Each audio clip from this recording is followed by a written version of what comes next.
अटकी टिकी हुई है केदारनाथ सीट पर नजर।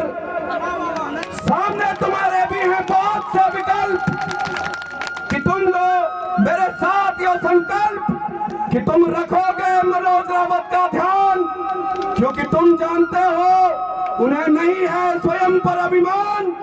मेरा दावा है तुम मनोज रावत का साथ निभाओगे और ये विश्वास दिलाता हूँ पूरे 5 साल खुद को उनसे अलग नहीं पाओगे। जोरदार तालियों से स्वागत करेगा मनोज रावत जी का।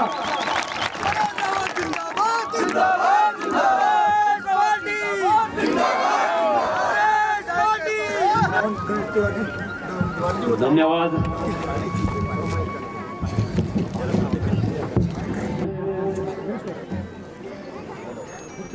अंतिम चुनावी रैली छे माननीय हरीश रावत जी भी छो पर उनकी ड्यूटी कुमाऊं में लगी वो आज प्रियंका जी की रैली में भी नहीं सकना श्रीनगर। अगर प्रियंका जी की रैली में उनछा तो निश्चित रूप से यह उनछा तो थोड़ा देर बाद 3:30 बजे आप लोगों से फोन से संबोधित कला। ये चुनावी रैली में उपस्थित अभी हमारा जिला पंचायत सदस्य और चुनाव संचालन समिति का अध्यक्ष भाई कुलदीप सिंह करनारी जी चलिया, हमारे दूसरा सदस्य भाई गणेश तिवारी जी और हमारे सबसे वरिष्ठ देखिए आप वरिष्ठ तीर्थ पुरोहित हैं मस्तराम जी, आप बहुत तीर्थ पुरोहित हैं, इनसे हमारा पीढ़ियों से नाता है।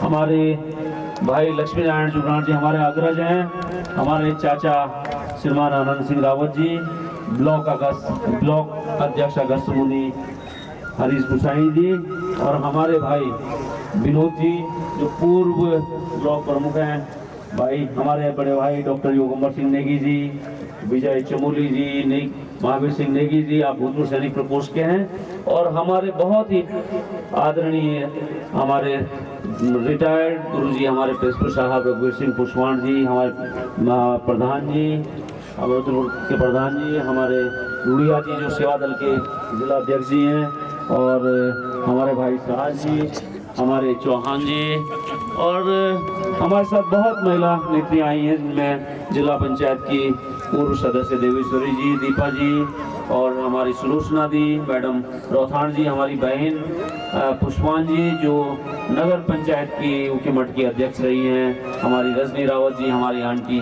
मैडम रावत जी, हमारे भंडारी जी रावत जी, बहुत लोग हैं। देखिए अगर आप लोग चाहें, आप लोग नाराज ना हो तो नामों की श्रृंखला ये मान लेते हैं कि माताओं का भी सम्मान हो गया है और तीर्थ पुरोहितों की ओर से हमारे मस्तराम जी और लक्ष्मी नारायण जुगरान जी का भी हो गया है और युवा साथी हमारे युवक कांग्रेस के अध्यक्ष इस ब्लॉक के हमारे करमवीर सिंह कुंवर जी, हिमांशु जी, NSUI की ओर से तनुज जी और मेरे ख्याल से हमारे कुंवर लाल जी हमारे कहाँ गए, कुंवर लाल जी कहाँ हैं हमारे कुंवर लाल भाई? अच्छा कुंवर लाल भाई निकल गए हैं। हमारे कुंवर लाल भाई हमारे किसान कांग्रेस के अध्यक्ष हैं और बहनों में हमारी सोमेश्वरी भट्ट जी बहुत ही सेवा भाव से आज सोमेश्वरी जी वजह से मत नहीं बैठे कि आप लोगों से जगह नहीं होनी है ना, तो ये बहुत बड़ी बात है और कांग्रेस में इस तरह की कल्पना की जानी चाहिए। हमारे कांग्रेस के कार्यकर्ताओं को वरिष्ठों को इस तरह से सम्मान देना चाहिए। हमारे सूबेदार साहब हैं रांची से, न्याय पंचायत अध्यक्ष भट्ट जी दिख रहे थे, हमारे सारे न्याय पंचायत अध्यक्ष, हमारे फ्रंटल ऑर्गेनाइजेशनों के सभी विभिन्न श्रेणियों के अध्यक्ष, कुछ जिला स्तरीय अध्यक्ष हैं हमारे, कुछ हमारे ब्लॉक स्तरीय अध्यक्ष हैं और सभी इस रैली में उपस्थित माताओं और बहनों।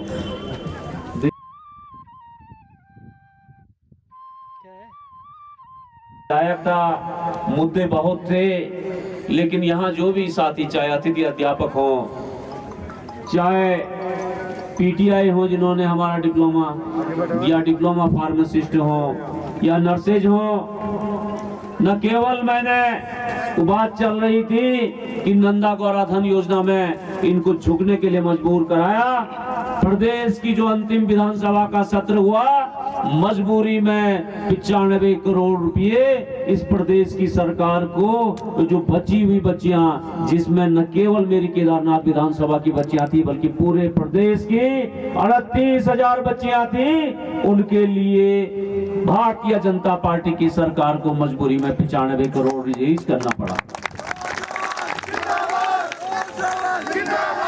दोस्तों, ये बड़ी लड़ाई थी, क्योंकि इससे पहले सरकार खुद मेरे प्रश्न पे सदन में कह चुकी थी, स्वीकार कर चुकी थी कि सरकार इस मामले में कुछ नहीं करेगी, सरकार कुछ भी नहीं देगी, लेकिन उनको देना पड़ा।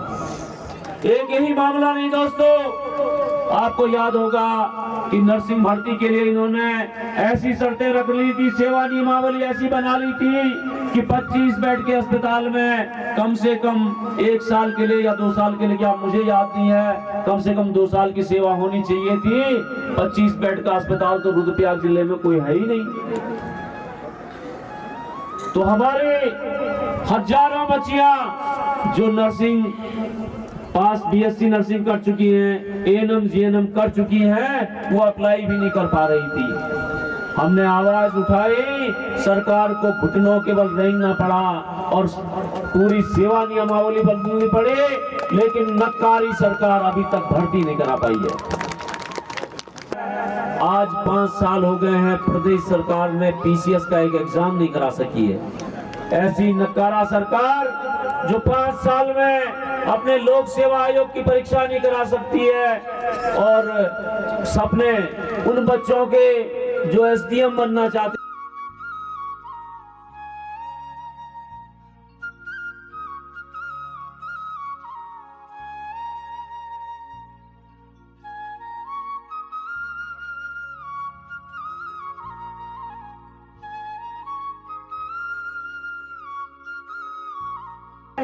तो कांग्रेस सरकार ने, जब हरीश रावत जी की सरकार थी, अभी हरीश रावत जी से आपने सुना होगा, रावत जी ने तरह तरह की योजनाओं में पेंशन की योजना की थी।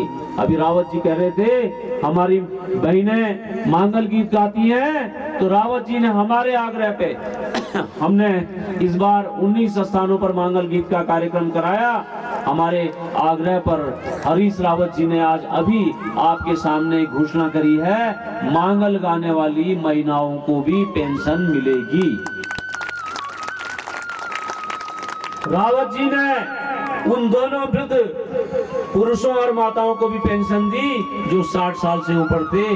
भारतीय जनता पार्टी की सरकार ने आते ही दोनों की पेंशनों में से एक ही पेंशन इन्हें दी।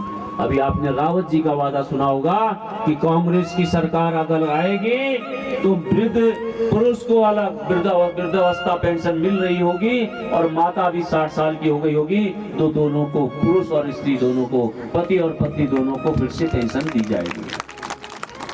रावत जी का वादा है दोस्तों कि पहले साल में जो भारतीय जनता पार्टी के काल में 57,000 रोजगार जो खत्म कर दिए गए हैं, उनको फिर से एक पहले ही साल में 57,000 बेरोजगारों को रोजगार देने का इंतजाम किया जाएगा।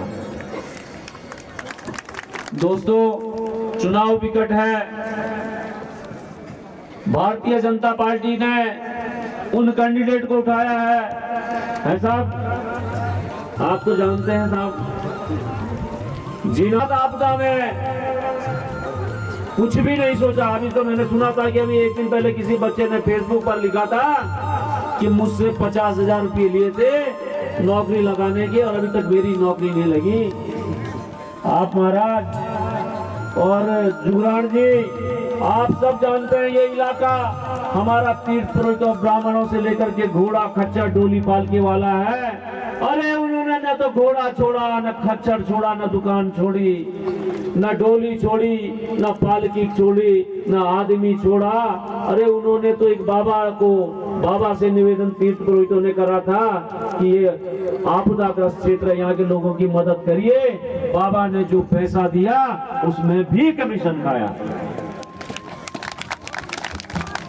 तो ऐसी कैंडिडेट, और अगर उत्तराखंड का इतिहास आप लिखेंगे तो उस दौर में जब जोशीमठ के पैनखंडा के लोग, उत्तरकाशी के जौनपुर के लोग पिछड़े वर्ग का आरक्षण पा रहे थे और हमसे अधिक पिछड़ा उस समय जब आपदा से हम पीड़ित थे, केदार घाटी पूरी खत्म हो गई थी, तो एक बार भी हमारी उस समय के विधायक शैला जी ने पिछड़े वर्ग, इस क्षेत्र को पिछड़ा वर्ग घोषित करने की कोई मांग न रखी और न करवा पाई। जोशीमठ को पेनकंडा के नाम पर वहां के विधायक ने पिछड़ा क्षेत्र घोषित करा दिया और जौनपुर के विधायक ने जौनपुर को पिछड़ा वर्ग घोषित करा दिया। लेकिन केदारनाथ के विधायक इस हमारे मल्या मुल्क में बार बार तो मैं इसमें मल्या मुल्क को पिछड़ा वर्ग पिछड़ा क्षेत्र घोषित किया जाए। शैला जी करती भी क्यों?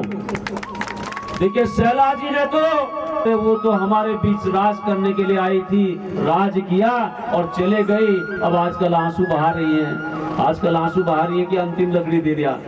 अरे मेरा ये कहना है बाबा जी अहमद राम जी, आप तो जानते हैं महाराज कि केदार से खाया हुआ शिव द्रव्य जो है ना, केदार का कमीशन जो है वो ऐसा नहीं बचता है। अभी आपको रहना होगा धरती पर।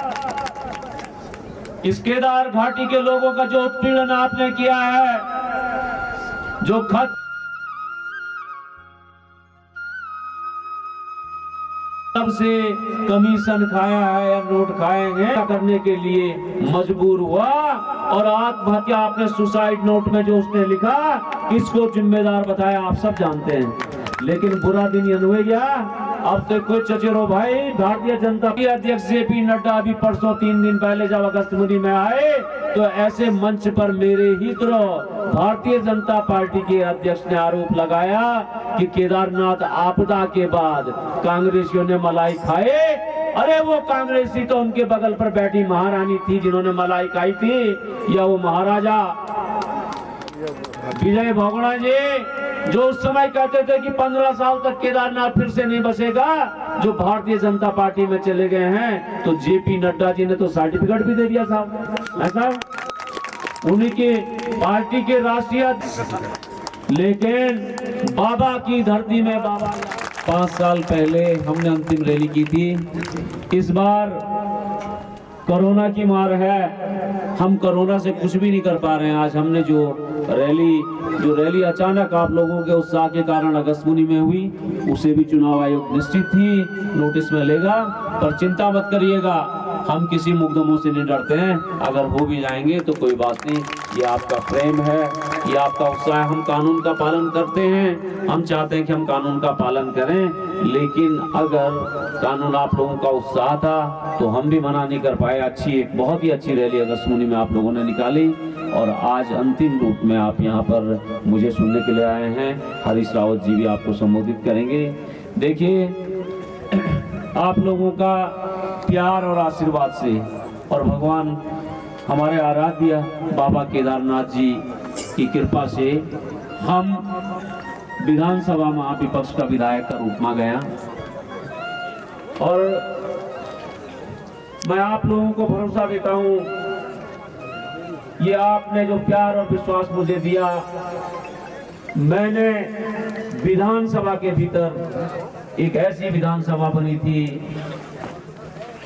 एक छलिया साहब जो परसों भी आए थे, लेकिन अब उनका कोई जादू नहीं चल रहा। तबार दीदी और बुलो बोली और धड़ाधड़ क्या करे, लोगों ने वोट देने भारतीय जनता पार्टी थे। 57 विधायक पहुंच गए थे उनके। 57 विधायकों में से सिर्फ 11 विधायक कांग्रेस के थे। विपक्ष बहुत ही कमजोर, 57 के सामने 11 बहुत कमजोर विधायक होता है। और जो मेरी स्थिति है, मैं चक्रोता जहां यमुना नदी बहती है, चक्रोता के पल्ले पार से भाई प्रीतम सिंह जो हमारे लीडर अपोजिशन हैं, वो विधायक थे। चक्रोता से लेकर देहरादून का पूरा मैदानी हिस्सा जिसमें विकास नगर आता है, सारे देहरादून की सारी कॉन्स्टिट्यूंसी, केवल देहरादून से एक विधायक जो यमुना के पार के थे वो जीत के आए थे। यमुना से लेकर के बागेश्वर सरयू के बाद तक के कोई विधायक ही नहीं थे। दोस्तों जिम्मेदारी बहुत बड़ी थी, लेकिन मैंने विधानसभा के भीतर और विधानसभा के बाहर अपने एक मिनट का सदुपयोग न केवल केदारनाथ विधानसभा की आवाज उठाने के लिए किया, बल्कि प्रदेश के हर मुद्दे पर, हर महत्वपूर्ण मुद्दे पर मैंने आवाज उठाई और सरकार को अधिकांश मुद्दों पर सरकार को घुटने देखने के लिए मजबूर किया। और या तो सरकार उन मुद्दों पर पलायन कर गई, मैं एक उदाहरण आपको देना चाहता हूं। नंदा गौराधन योजना, हमारी सरकार नंदा गौराधन योजना में 51,000 बच्चों को देती थी। 16-17 की लगभग 29,000 बच्चियां नंदा गौराधन से वंचित रह गई थी। इस मामले को मैंने 6 बार विधानसभा में विभिन्न नियमों में उठाया। 5वीं बार जब उठाया मैंने, तो मुख्यमंत्री धामी को मजबूर होकर के विधानसभा के सदन में घोषणा करनी पड़ी, आश्वासन देना पड़ा कि हम नंदाघन योजना में बच्चियों को, छूटी हुई बच्चियों को देंगे, लेकिन पैसे का प्रावधान नहीं रखा।